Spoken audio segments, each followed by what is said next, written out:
Nós também, agora, estamos lançando, depois de meses e meses de estudos científicos, de análise de dados, de audiências públicas com a sociedade civil, de encontros com especialistas e também depois de ouvirmos as diversas corporações policiais, sejam elas federais e estaduais, nós chegamos, então, a um conjunto de normas que estabelecem diretrizes para todo o país no que diz respeito ao uso, ao emprego das câmeras corporais por todas as corporações policiais do país. Já entraremos em detalhes em poucos minutos. Esta portaria é editada com fundamento, basicamente, na lei do SUSP, que é a Lei 13.675, de 11 de junho de 2018, que confere competência ao Ministério da Justiça e da Segurança Pública para elaborar diretrizes do ponto de vista da segurança pública, e as diretrizes, no que diz respeito às câmeras corporais, se insere dentro desse quadro. Portanto, nós entendemos que, num assunto tão controvertido, que desperta tantas dúvidas, era importante e é importante que nós estabelecêssemos diretrizes únicas para todo o país. Esta portaria, além de estabelecer diretrizes, conforme as senhoras e os senhores verão, numa breve apresentação que farei dos pontos principais desta portaria, ela também adentra em aspectos técnicos muito importantes, ela traz um glossário bastante extenso daquelas questões técnicas de que dizem respeito às câmeras corporais. Também enuncia um rol de valores que nós pretendemos proteger, dentre eles os direitos humanos, direitos e garantias dos cidadãos que estão inscritos na Constituição, mas também, dentre os valores que pretendemos assegurar, é a proteção dos agentes policiais que, no seu dia a dia, com risco de vida e risco pessoal, combatem a criminalidade no país. Esta portaria estabelece diretrizes. Diretrizes são normas gerais sobre o uso de câmeras corporais pelos integrantes dos seguintes órgãos de segurança pública. Então, Polícia Federal, Polícia Rodoviária Federal, Polícia Penal Federal, polícias militares dos estados e do Distrito Federal, corpos de bombeiros militares dos estados e do Distrito Federal, polícias civis dos estados e do Distrito Federal, polícias penais dos estados e do Distrito Federal, peritos de natureza criminal dos estados e do Distrito Federal e guardas municipais. Há um parágrafo único também que estabelece que essa portaria aplica-se também à Força Nacional de Segurança Pública e à Força Penal Nacional. Peço, então, àqueles que me auxiliam, então, vamos ainda para o artigo 2º, depois passamos para o artigo 10, depois vamos para o artigo 8º. O artigo 2º, volta, por favor, diz o seguinte: o repasse de recursos do Fundo Nacional de Segurança Pública e do Fundo Penitenciário Nacional para implementação ou ampliação de projetos de câmeras corporais para os órgãos de segurança pública dos estados, do Distrito Federal e dos municípios está condicionado à observância das diretrizes estabelecidas nesta portaria.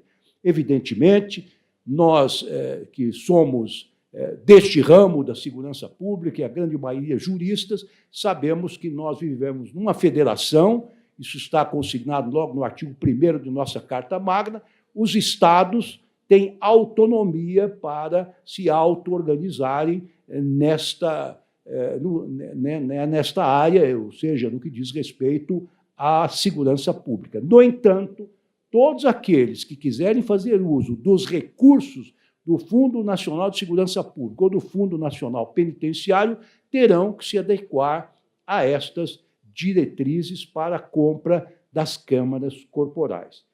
Então, vejamos aqui, no que me parece mais importante, aquilo que dispõe o artigo 10º desta portaria.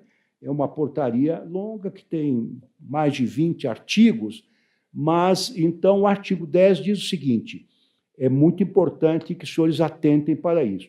A gravação das câmeras corporais ocorrerá alternativa ou concomitantemente, segundo a regulamentação de cada órgão de segurança pública, admitidas as seguintes modalidades. Então, nós estamos estabelecendo 3 modalidades que poderão ser utilizadas exclusivamente ou de forma combinada e sempre de acordo com a regulamentação de cada órgão de segurança pública, porque cada órgão tem suas peculiaridades, tem suas especificidades e, claro, que de acordo com a natureza das distintas operações que realizam.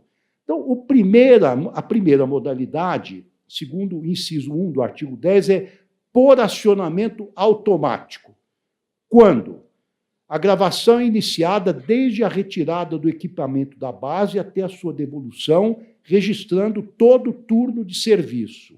Ou, B, a gravação é configurada para responder a determinadas ações, eventos, sinais específicos ou geolocalização. Essa é a primeira modalidade. A segunda modalidade é por acionamento remoto, quando a gravação é iniciada de forma ocasional, por meio do sistema, após decisão da autoridade competente, do comandante do batalhão, por exemplo, ou se determinada situação exigir o procedimento.